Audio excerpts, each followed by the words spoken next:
Hey YouTube, it's Mandak. Let me adjust this real quick. There we go.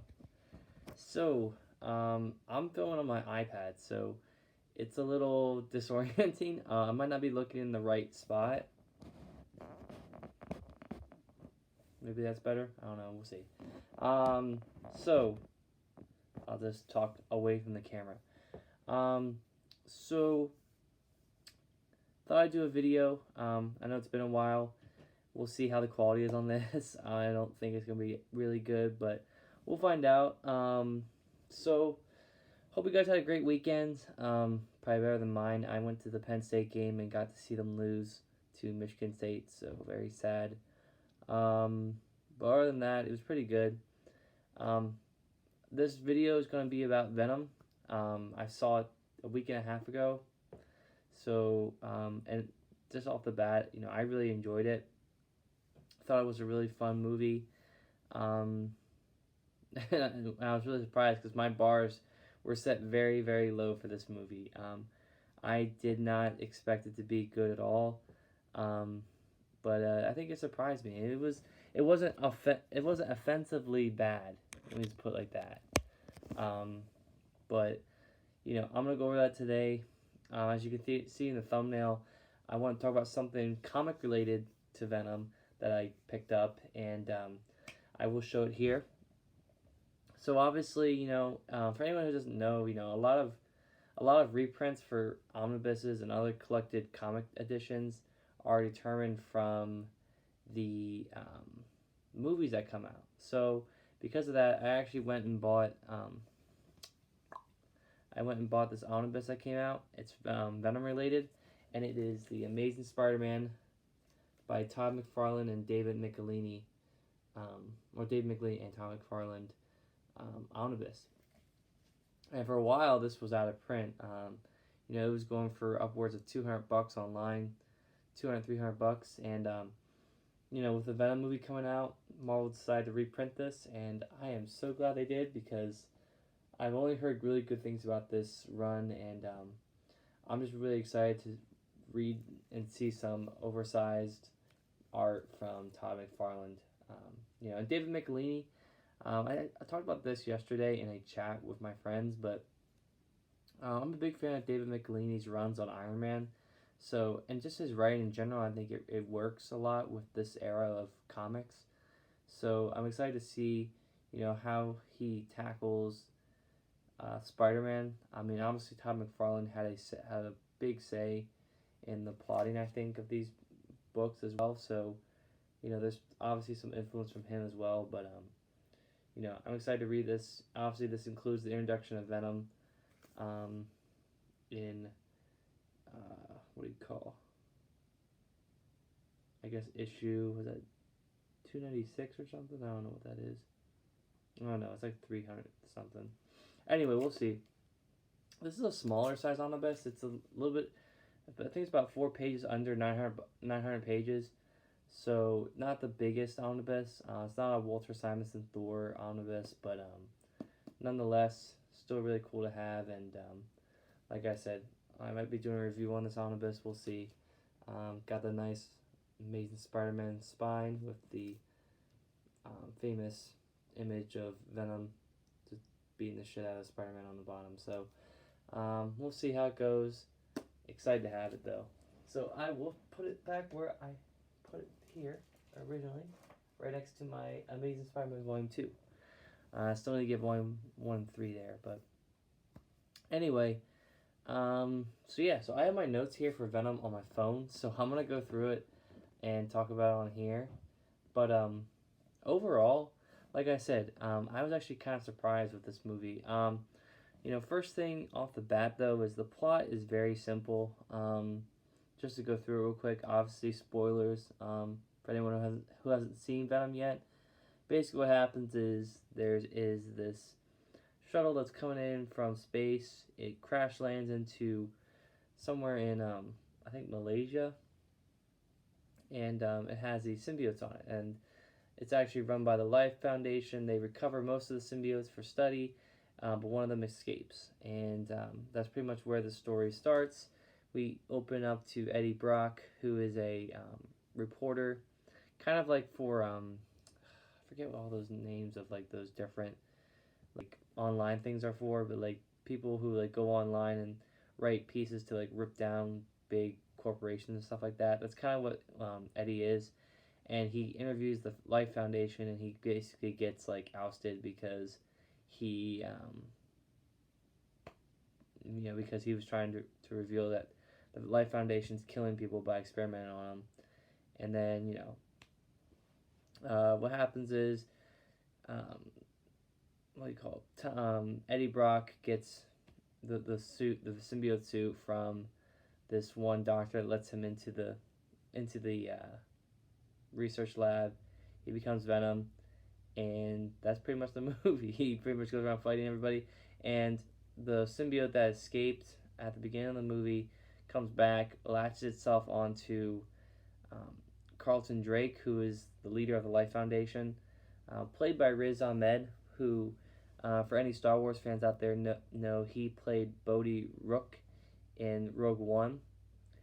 He was the pilot that had the plans to the Death Star.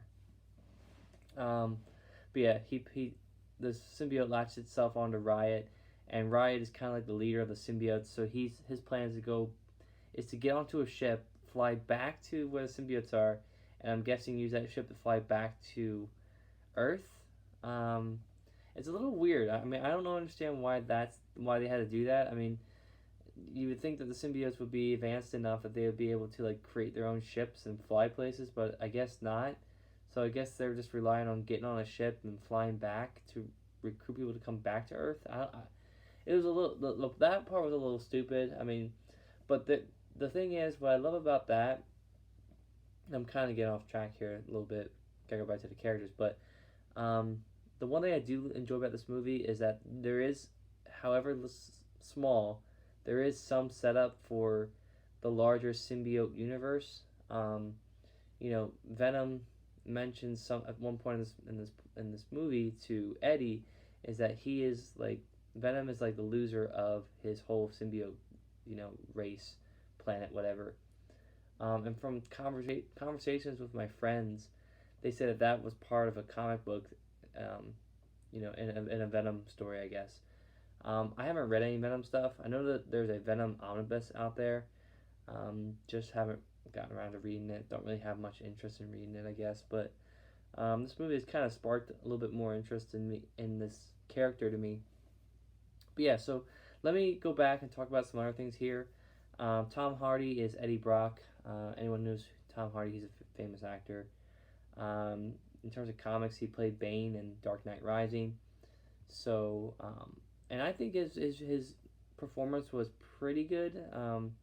There was the best thing about this whole movie, and I'll touch on this a lot as we go along here, but the best part of this whole movie is the Venom and Eddie dynamic.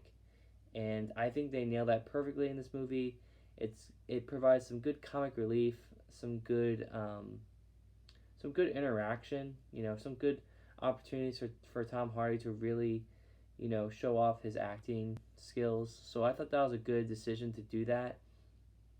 Like I said before, Riz Ahmed is the villain, Carlton Drake. He's very one-dimensional. I mean, not really much to say there. His motives are pretty vague, but it works for the story. I mean, the Riot is a pretty no-name, I guess, symbiote, according to some of my friends. So it's a little surprising they went with him for the first movie, but I guess they're trying to build up to other villains to come, which I'll touch on later as we go along here. Michelle Williams plays Anne Wayne, which is the love interest for Eddie. I don't know anything about her. I'm not even sure if she's a comic book character. She could be. I'm not sure. But her acting was alright. It was pretty, she doesn't really have much to do. At the beginning of the movie, her and Eddie are hanging out, living together. And then once once Eddie, gets ousted from his, job because of that piece he wrote on the Life Foundation, she basically breaks up with him, and then 6 months later, she's dating some doctor named Dan. And the doctor named Dan actually has a part in this movie, too, because after the Venom gets attached to Eddie, this doctor actually tries to bring him in for like a CAT scan, and we all know the symbiote is weak to like a certain sound wave. So like it's from the trailer that the first trailer shows him like in some sort of like area like screaming and stuff like that with a suit. So he has some stuff to do.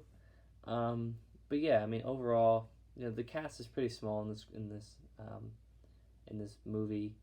There's some secondary characters. I think there's this one actress called like her the name of her. She's like some doctor. I think it's Doctor Scurf or something. And she's basically like the person who's trying to study the symbiotes. And she's noticing that like the symbiotes. So basically, what happened was Riz Ahmed, his character Carlton was trying to get these symbiotes and trying to create like a medicine with them because he believed that the symbiotes would be able to cure cancer and other diseases by bonding to by having these symbiotes bond to their host. And what he was noticing is that people were dying from this. They weren't actually being healed. If anything, the symbiotes were actually progressing conditions or creating conditions and killing people. So, but he kept trying it over and over again. It kind of reminds me of what's his name? What's his name? The guy from Darren Cross. Kind of reminds me of Darren Cross from Ant-Man, the first movie, where he's trying to perfect the Pym particle and he's killing the lambs and the sheep and stuff like that. So, but yeah, I mean it's pretty by the numbers. There's not really much there, and then eventually he becomes the symbiote. Let's see. I'm gonna touch on some other things that I thought were really cool. Let's see. So, like I said before, the Eddie Venom dynamic I think was the strongest. The strongest part of this whole movie was that interaction. I thought that really created some good moments, and some of the best moments I talked about here. So this is one scene where Eddie gets back from being chased outside of the research area, the Life Foundation, where the Venom suit bonded to him, and so he gets back to his room and he's trying, and like the Venom is like telling him that he's hungry, so like he goes into his fridge and like pulls out like a whole bag of like tater tots. Doesn't even put them in the oven. He like just eats them cold, like frozen. And I'm like, that's a little weird. And then he goes into like the toilet and tries to eat a chicken that he ate, I guess, earlier. And then afterwards, there's like this really gross scene of him throwing up in the toilet. Like the toilet's all gross and shit. I don't know why that sticks out to me so much, but it does. And then after that, he goes to find Anne, who's with her boyfriend Dan, in this like fancy restaurant, and he comes in and he's talking to himself because Venom's saying shit to him and all that stuff. And Venom's like, we need to eat these people's heads off. And Eddie's like, no, Venom, we're not doing that. So that was really funny. And then there's one part in that same scene where Venom's hungry. So like Eddie's just going around eating people's food off their plates in the restaurant. And I thought that was kind of funny. And it all ends with one part where Eddie actually goes into a lobster tank, sits in it, and then pulls out a lobster and starts eating it. And I thought that was pretty crazy. There's an elevator scene where they so basically what they were Eddie knew that the Life Foundation was fucked up, that they were doing some weird stuff, so he was trying to get dirt on them, and he eventually got dirt on them by taking a picture of one of the symbiotes latching on to one of his homeless friends, and he went to go give it to his his boss or his former boss, and he puts like some sort of like videotape or something on the desk, and throws like something out the window, and Venom's telling Eddie, he's like, time to jump out the window, and like they're on the very top of the building, and then the next shot you see them going into the elevator, and then you just hear Venom saying to Eddie, he's like, pussy. And I thought that was really funny. It's just all that stuff. I thought those types of things were really funny. And then the last scene in the movie, after they've stopped the rocket from being launched by Riot, Eddie and Venom are walking through the streets, and Eddie's talking to Venom and saying like, you can't kill people. These people are good people. and we're gonna fight good. He's like, and then Venom's like, but can I eat people's heads off if they're bad? And he's like, let's think about that. So I thought that was really fun. But yeah, in terms of the fight scenes, there's not really many fight scenes in this movie. Um, there's obviously the initial. So after the symbiote gets latched onto Venom or to Eddie, the Life Foundation sends like SWAT team members that are all nameless, but they have like these 2 or 3 lines they say. They send these SWAT team members to go try to take him down. Doesn't happen. Then there's a big car chase, and the symbiote kind of um, saves Eddie a few times. The first time we actually see the Venom completely is at the very end of the car chase when the one guy in the car hits Venom or hits Eddie and like breaks his leg, and then the symbiote wraps itself around his leg, heals his leg, and then makes some venom and all that stuff. And I thought that was pretty cool. Also, apparently Venom's a really good swimmer because after he beats the shit out of this person, and eats their heads off. He goes into the ocean and swims for like 10 hours or whatever. Not 10 hours, but like a really really long time. And that kind of brings me to my next point. This movie's PG-13, and there really wasn't a lot of violent stuff going on. I mean, there's obviously explosions and stuff like that, but I mean there's only a few times where like you see Venom like eat someone's head off, and even then it's off screen. You don't really get to see it that much. To me, I mean, I don't really see, I don't think a rated R Venom movie would have been much better, if ever better than this one. I think this is probably as good as it was going to get. I don't think a PG-13 rating hindered this movie at all. I think it's more so just the plot. I think it was what was basic and ordinary. I don't think rated R would have given you any extra oomph there.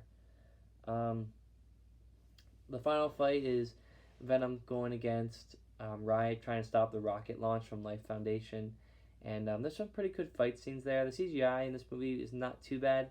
I do like the way Venom looks. The tongue was not like over the top, and the face was really cool, especially with like Venom's eyes are like they're not like solid eyes like this. They have like little squigglies like on the sides of them that like make them kind of look like Spider-Man's eyes, but they're really not. I thought the CGI would look pretty good in this movie.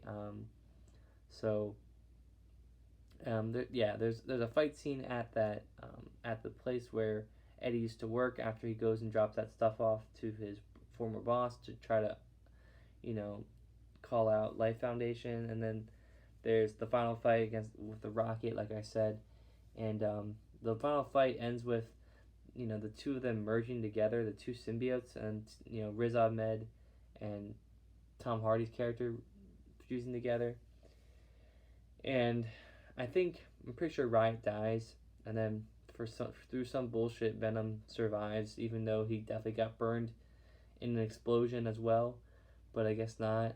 I thought it was pretty cool. There was some pretty cool scenes. There's this one shot from the trailer where Riot, creates an axe and just kills everybody. It was just weird because like you can't show people getting chopped in half, so it just basically showed like the axe like pushing people out of the way, which that to me does not make sense. If he has an axe that's gonna like chop your body off, that's not just gonna like push you out of the way like a little push or whatever. But I thought it was pretty good. What else? Oh, they do mention the weaknesses of sound and fire again in this movie. You see the sound stuff a lot.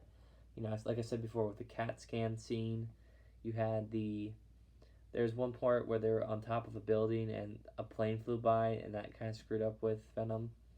But yeah, it was pretty cool. What else? They do set up some more symbiote stuff, like I said before. So I'm excited to see where they go with that. I don't know where they're gonna go with it.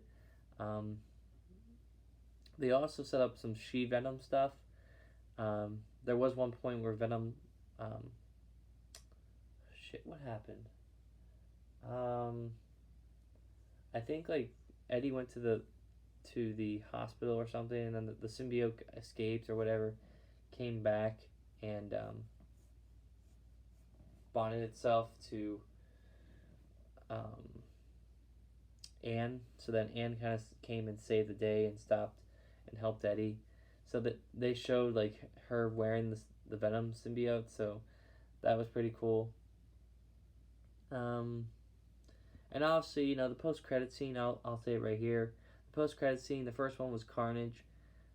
So Woody Harrelson is Carnage. We'll see how that goes. The wig that he was wearing was terrible. It was awful looking. But basically, what happens is, Eddie's now back to being a reporter. So he was going to a insane asylum to interview Cletus Cassidy, who is Carnage, who's going to be Carnage, I guess. So we'll see how that goes up. They obviously set that up pretty well. And the second post-credit scene was just an extended look at the Into the Spider-Verse movie, which I'm actually excited about. I'm excited to see how that movie goes. I know it's animated, but it's still going to be fun. You got Spider-Gwen, you got Miles, you got Peter, you got Spider-Ham. So we'll see how it goes. Yeah, and what else? There is a little bit of a mention about the Daily Bugle. It's not, they don't say Daily Bugle, but from what, after this whole incident happens, Eddie kind of gets his credibility back because he's instrumental in revealing that the Life Foundation was what it was, what he said it was. They were corrupt as all hell and all that stuff. So he gets some credibility back, and I think he mentions how he's going out to New York again to pursue another writing gig or something. So, or I think he said he was offered and he turned it down or something. So there's some hints at the Daily Bugle. It's crazy to think that it's been over 10 years since we've seen a Daily Bugle in a Spider-Man or a Marvel live action movie. We didn't see any of that stuff in the Amazing Spider-Man movies, didn't see anything in Homecoming, so I'm hoping we get that at some point because the Daily Bugle is a very important part of the Spider-Man, mythos. It's a famous spot that a lot of stuff goes down in that building. So, you got characters like Jonah Jameson, Robbie, Betty Brant. So I hope they do something with that. We'll see going forward. I don't know if they're going to try to tie in, Eddie to that, but we'll see. And that brings me to my other point is this movie really has no MCU tie-ins. I know a lot of people are wondering, like, does this movie tie in with the MCU at all? And it really doesn't. But it's made in a way that if they do want to do it, they can tie it back in. They didn't really make it anything. The only thing that's a little bit weird is it happened in San Francisco, the same place as Ant-Man. So obviously there wasn't any references to Ant-Man, but you can kind of get away with that. Venom was kind of its own separate little thing that was going on at that time, so I don't really see that being an issue. But yeah, I thought it was pretty good, and I think it's it's not terrible. It's a pretty solid movie. It's a safe movie. The plot's doesn't push you past the limits of like what a superhero movie is. It's not really action packed that much. There is some moments, however rare, of like some horror-esque themes, like monsters eating people alive and killing them and all that stuff. But I mean, overall, it's a pretty average movie, I would say. But obviously, I think it's good enough that it's going to get sequels. I mean, obviously, we're getting at least one sequel, but I'm curious to see how this ties in with the Spider-Man universe. Sony and Marvel are going to really have to make this try to pull this off correctly because they could easily fuck both the Venom and the Spider-Man universes by having this movie be terrible or having the follow-up movie be bad. So I'm really excited to see where they go with it. But other than that, I thought it was pretty solid. I know people in the comments might not agree, but no, I thought it was pretty cool. So that's my review of Spider-Man. What? My review of Venom. And I know it's pretty off the cuff. I didn't really write anything down. Didn't want to go into much detail about stuff, but I've already spent 25 minutes talking about it. So Let me know what you guys think in the comments. Did you think it was as bad as what people say it is? It's made money. I think it made over $100 million already. So I think it's already made back its budget within a week or so. So we'll see how it goes going forward. But I mean, I might need to go read some Venom comics now. Um, but yeah, that's all I gotta say about that. Um, and that's my whole Venom review and my omnibus that I bought. So check you guys out next time. See ya. Bye.